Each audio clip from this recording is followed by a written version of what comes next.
प्रमुख खबरों के साथ मैं संतोष जायसवाल, आप देख रहे हैं जन विकास आवाज न्यूज। पूरा विश्व अभी तक कोरोना महामारी से उबरा नहीं था और वहीं भारत में भी ये संख्याएं बढ़ती जा रही हैं, लेकिन भारत में चुनाव के आगे सारे काम दरकिनार कर दिए जाते हैं, चाहे वो कोरोना से ही हो रही मुसीबत ही क्यों न हो। आने वाले कुछ महीनों में बिहार विधानसभा चुनाव होने वाला है।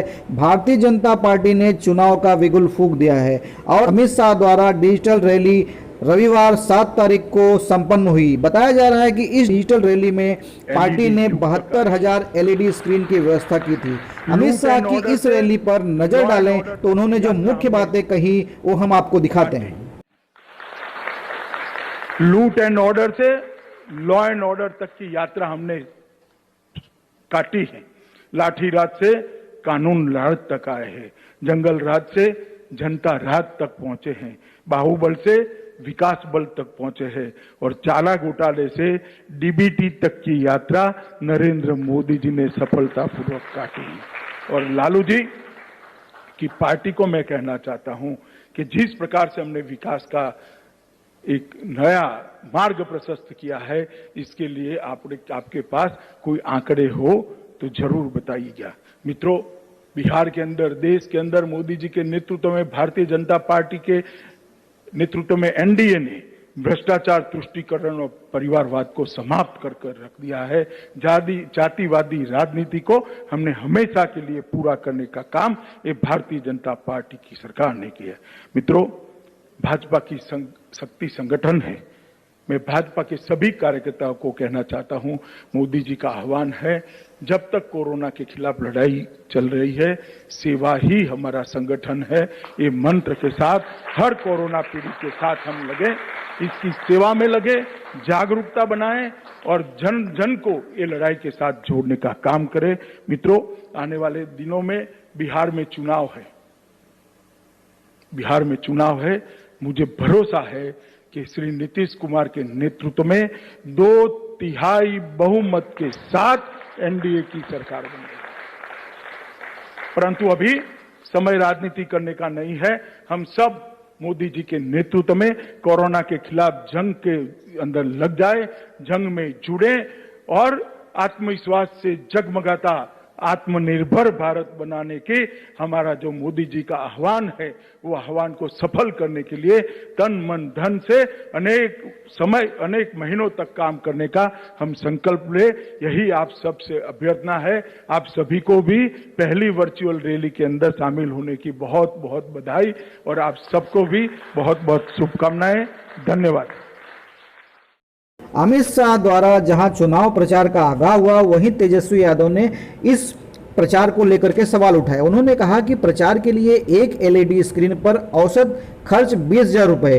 बीजेपी की आज की रैली में 72,000 एलईडी स्क्रीन लगाए गए हैं, मतलब 144 करोड़ रुपए सिर्फ एलईडी स्क्रीन पर खर्च किए जा रहे हैं। श्रमिक एक्सप्रेस का किराया 600 रुपया था, वो देने ना सरकार आगे आई और न ही बीजेपी। इनकी प्राथमिकता गरीब नहीं बल्कि चुनाव है। बीजेपी का विरोध उन्होंने इस प्रकार जताया, आइए हम देखते हैं।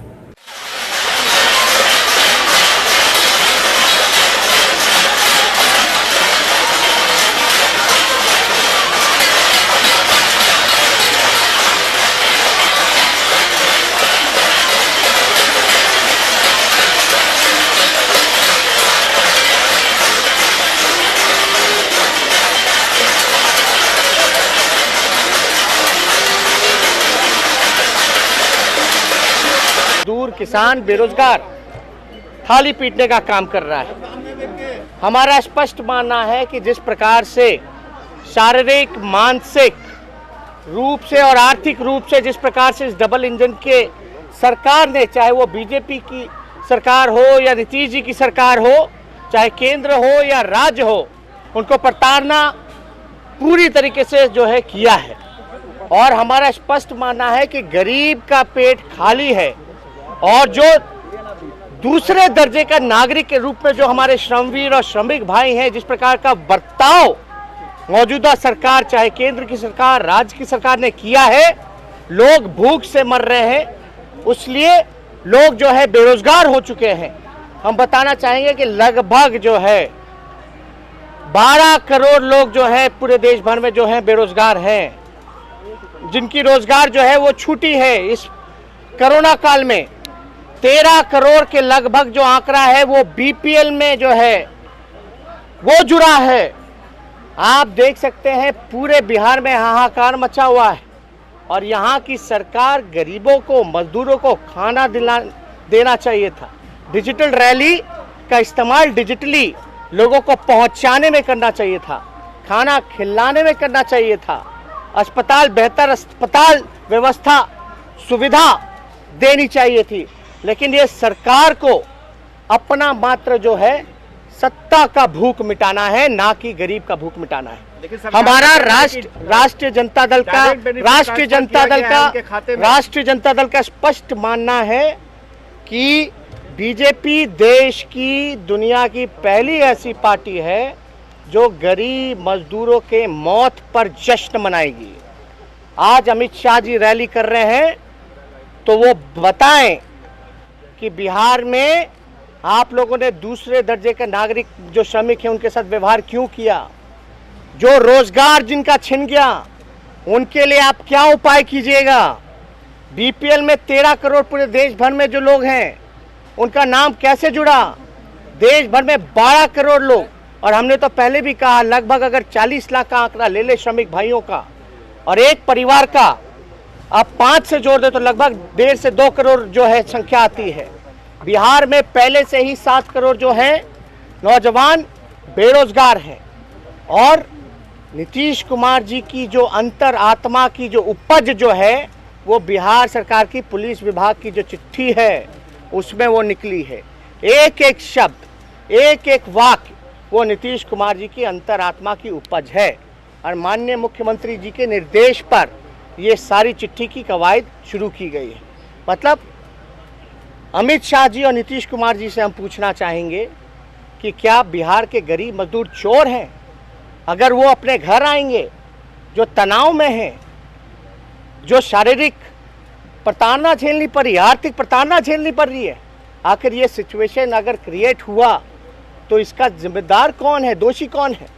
और नीतीश कुमार जी को तो कम से कम आकर के बिहार के गरीब मजदूरों से, श्रमिकों से, श्रमवीरों से माफ़ी मांगनी चाहिए कि आखिर ऐसी बेहुदा चिट्ठी, हम साफ कह रहे हैं उस चिट्ठी के डीएनए में खोट है,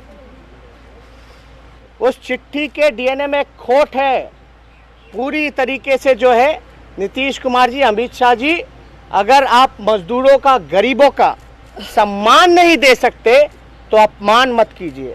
इसलिए राष्ट्रीय जनता दल ने प्रतिकार किया है और हम लोग लगातार गरीब के साथ, मजदूर के साथ, श्रमिकों के साथ, जो बेरोजगार हैं, किसान हैं, उनके साथ खड़े हैं। इसलिए हमारा मानना है कि ऐसी पार्टी जो मौतों पे जश्न मनाए, जिसकी जिम्मेदारी है लोगों को सुरक्षित, स्वस्थ गांव पहुंचाने की, उनके रोजगार की व्यवस्था की, भूख से मर रहे उनको खाना देने की, तो ये अपनी भूख मना रहे। इसलिए हम लोगों ने आज थाली पीटने का काम किया। अमित शाह की इस रैली को लेकर समाजवादी पार्टी के अखिलेश यादव ने भी एक बड़ा ट्वीट किया है। उन्होंने कहा है कि झारखंड में बुरी तरह चुनाव हार चुकी भाजपा बिहार में भी जनता का विरोध रुख समझ रही है, इसलिए वो 150 करोड़ रुपए की वर्चुअल रैली करके अपने धन बल का प्रदर्शन कर विपक्ष का मनोबल तोड़ना चाहती है। बिहार में भाजपा का तथाकथित गठबंधन गुटबाजी और परस्पर अविश्वास का त्रिकोण बन गया है। जन विकास आवाज़ देखने के लिए बहुत बहुत धन्यवाद। आप इसी तरह हमारा हौसला बढ़ाते रहिए और मैं आपके लिए नई और प्रमुख खबरें लेकर इसी तरह आता रहूँगा। धन्यवाद।